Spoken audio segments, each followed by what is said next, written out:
Hello CBSE class 10th, welcome back to our channel Science Meter 10th। कैसे हैं आप सभी? तो चलिए फर्दर कंटिन्यू करते हैं जो नया सैंपल पेपर सीबीएसई ने रिलीज किया है आपके 2023-24 बोर्ड एग्जाम्स के लिए। This is the part 2 of the series and अब हम स्टार्ट करेंगे 10th क्वेश्चन के साथ। The lining of the alimentary canal has certain muscles that contract rhythmically in order to push the food forward. This process is called, बहुत आसान है, easy answer direct NCERT में दिया, अगर आप जाके देखेंगे, peristalsis. Peristalsis refers to rhythmic contraction and relaxation of the muscles in order to push the food forward. आंखें बंद करके ये तो आना चाहिए, इतना तो हमने पढ़ा है। पेरिस्टाल्टिक मूवमेंट्स कहते हैं उनको। ये ट्रांसलोकेशन तो फूड की मूवमेंट होती है लेकिन प्लांट्स में होती है। ट्रांसपिरेशन वाटर की मूवमेंट होती है जो कि प्लांट्स में होती है। तो पेरिस्टाल्सिस हमने पढ़ा है, C option is the right answer. चलते हैं 11th क्वेश्चन की ओर। A cross between pure tall and pure short pea plants gives hybrid tall pea plants in the first generation. हमें समझ में आ गया और हमें आता भी है इसका क्रॉस बनाना। प्योर टॉल को मान लो आप कैपिटल टी, प्योर शॉर्ट को आप मान लो स्मॉल टी। दोनों का क्रॉस करोगे तो F1 जनरेशन में कौन से ऑफस्प्रिंग्स आएंगे? कैपिटल टी स्मॉल टी, जो कि कैपिटल टी आ गया तो मतलब tallness is we know is a dominant character, और कैपिटल टी स्मॉल टी में कैपिटल टी आ रहा है तो मतलब टॉल प्लांट्स होंगे। और हाइब्रिड क्यों कहा है? क्योंकि एक अलील कैपिटल है, एक अलील छोटा है, कैपिटल टी स्मॉल टी है ना, इसलिए हाइब्रिड का है। ये तो हमें पता है, capital T small T will be the first F1 generation. What would be the genotypic ratio in the offspring of the second generation if the F1 plants were self-pollinated? F1 plants क्या हो गए?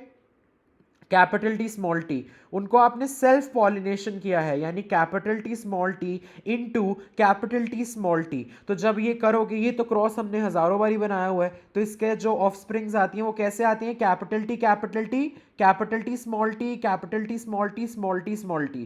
तो यानी अगर हम genotypic ratio की उसमें जाएं तो आएगा 1:2:1, जहां पे फर्स्ट पार्ट होता है आपका कैपिटल टी, सेकंड दो पार्ट्स आते हैं हमारे कैपिटल टी स्मॉल टी वाले ऑफस्प्रिंग के, और फिर एक पार्ट आता है हमारे स्मॉल टी वाले प्लांट के। लेकिन अगर आपसे वो फिनोटिपिक रेशो पूछ रहा होता है, यहां तो चलो जीनोटिपिक पूछा है, बट मैं आपको एक्स्ट्रा भी बता दूं, फिनोटिपिक पूछा होता तो क्या होता? टॉल इज टू शॉर्ट, यानी 3:1 आ जाता।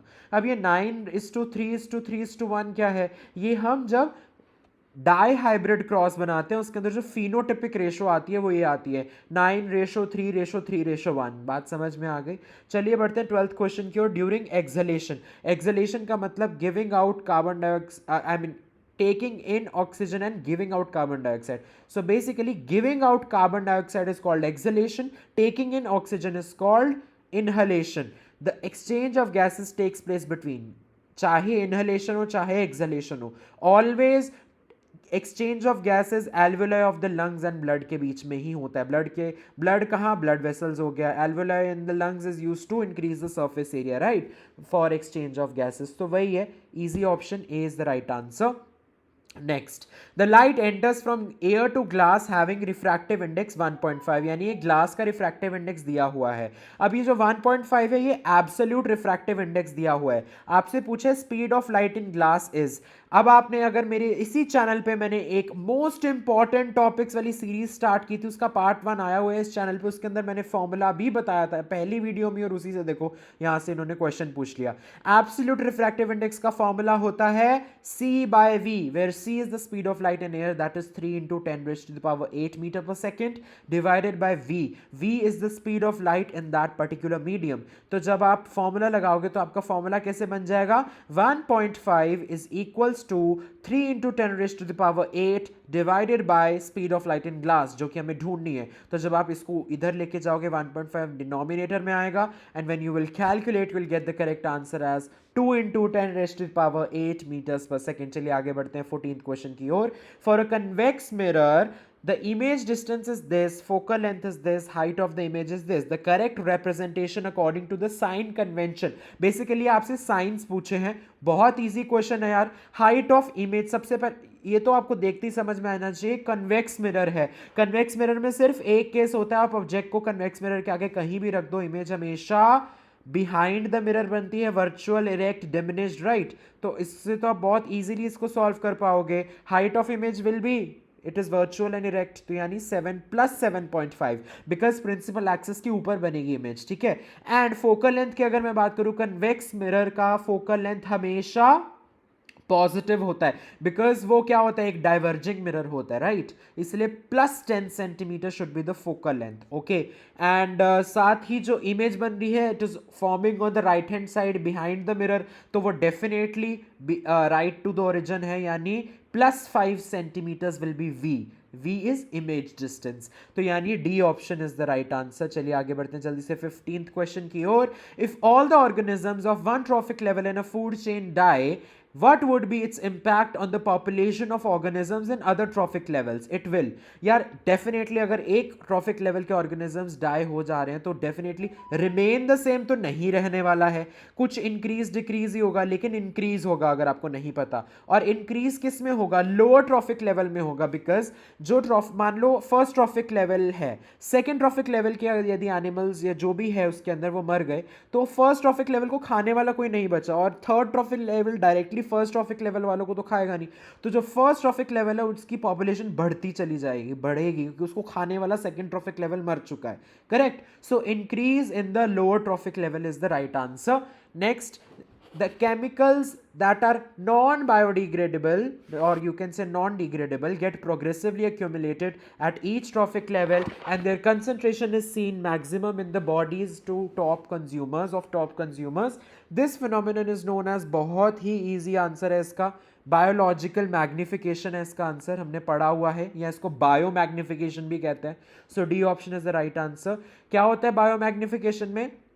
जैसे जैसे केमिकल्स, अब देखो लोअर ट्रॉफिक यानी फर्स्ट ट्रॉफिक लेवल वाले खाएंगे अगर पॉइजनस फूड, तो उनको, उन एनिमल्स के पेट में गया वो पॉइजनस फूड, फिर सेकंड वाले फर्स्ट वालों को खा रहे हैं, तो सेकंड वालों के अंदर और ज़्यादा भर गया वो, मान लो एक सेकंड वाला ऑर्गेनिज्म 2-3 फर्स्ट वालों को खाता है, तो उसके उसके पेट में और ज़्यादा पॉइजन आ गया, राइट? फिर वो एक जो थर्ड ट्रॉफिक लेवल वाला है वो मान लो 2-3 organisms of the second trophic level को खा रहा है, तो उस थर्ड वाले के अंदर और ज़्यादा उसके पेट में पॉइजन आ गया। सो ऐसे ऐसे करके मैग्नीफाई होती चली जाती हैं चीज़ें, इसीलिए इस फिनोमिनन को हम मैग्निफिकेशन, बायोलॉजिकल मैग्निफिकेशन का नाम देते हैं।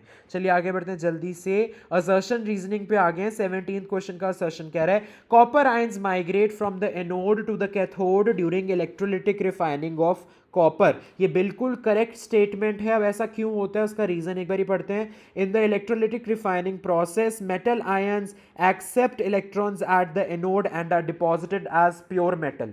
ये लाइन सही तब होती जब यहां एनोड की जगह कैथोड आता, तब आप कहते हैं assertion and reason are true and reason is the correct explanation of assertion. लेकिन क्योंकि यहां एनोड लिखा हुआ है इट इज रॉन्ग। अब मैं आपको बताता हूं ऐसा क्यों मैं कह रहा हूं। बिकॉज एक चीज जो आपको ना समझनी है, आई डोंट नो ये क्वेश्चन क्यों डाला है, क्योंकि थोड़ा सा हाई कंसेप्ट जाता है।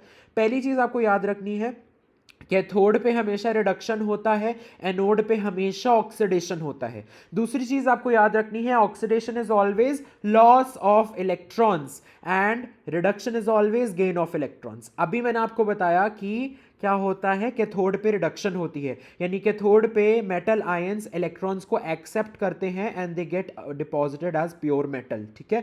तो इसीलिए जो कॉपर आयंस होते हैं they migrate from anode to cathode, ताकि कैथोड पर जाके उनकी रिडक्शन हो जाए and they get deposited as pure metal. क्या बात समझ में आई? तो इसीलिए ये इनकरेक्ट हो गया, क्योंकि यहाँ तो एनोड लिखा है लेकिन नोड पे तो एक्सेप्शन नहीं होता, वहां पे तो दे लूज इलेक्ट्रॉन्स ना टू फॉर्म आयंस, तो डेफिनेटली इट इज रॉन्ग।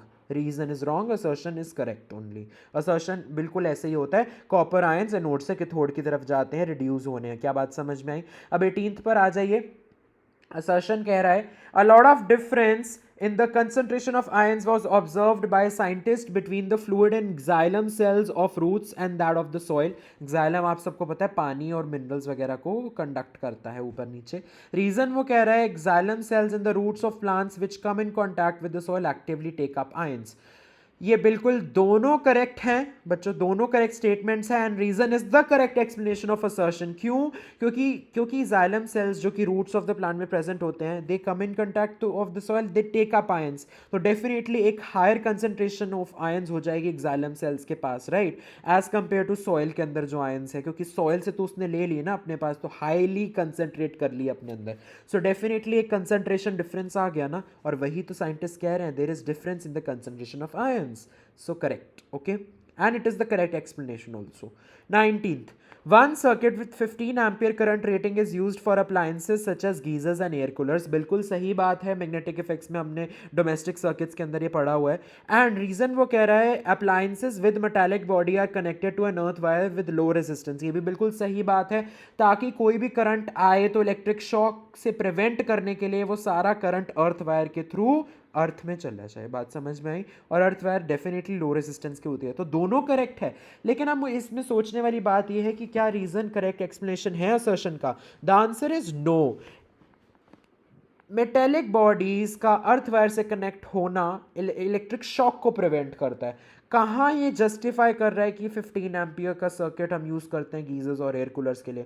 हाँ, अगर रीजनिंग ये होती कि हम इसीलिए ये करंट रेटिंग यूज़ कर रहे हैं because geysers and air coolers are high power consuming things, okay, instruments, तो ठीक है, फिर आप कह देते चलो ठीक है. But no, reason is not the correct explanation. लेकिन दोनों ही ट्रू हैं, but reason is not the correct explanation of assertion. अब हम 20th क्वेश्चन पे आते हैं. असर्शन कह रहे हैं all kitchen waste can not form compost. Obviously compost generally biodegradable substances का बनता है. अब जो नॉन बायोडिग्रेडेबल है, जैसे आपके मेटल्स हो गए या फिर आपके प्लास्टिक हो गया, ये सब चीज़ें, तो वो तो नहीं होने वाली ना biodegrade to form compost, right. तो ये करेक्ट है. रीजन कह रहे हैं material like milk packets may not be biodegradable. Correct, because milk packets generally plastic के बने होते हैं, तो वो नहीं होते, they are non biodegradable. So compost वो नहीं बना सकते. तो दो, yes, assertion and reason both are true and reason is the correct explanation of assertion. I hope so आपको सभी सोल्यूशंस अच्छी तरीके से समझ आए होंगे. अगर अच्छे लगे तो प्लीज़ इस वीडियो को बड़ा सा लाइक ज़रूर देना, शेयर करना अपने सभी क्लास 10 स्टूडेंट्स के साथ, फ्रेंड्स के साथ. एंड अभी तक चैनल को सब्सक्राइब नहीं किया, जल्दी से करना ताकि आपके आगे आने वाली वीडियोस मिस ना हो जाए. नेक्स्ट में हम डिस्कस करेंगे सेक्शन बी को. Till then take care and all the best.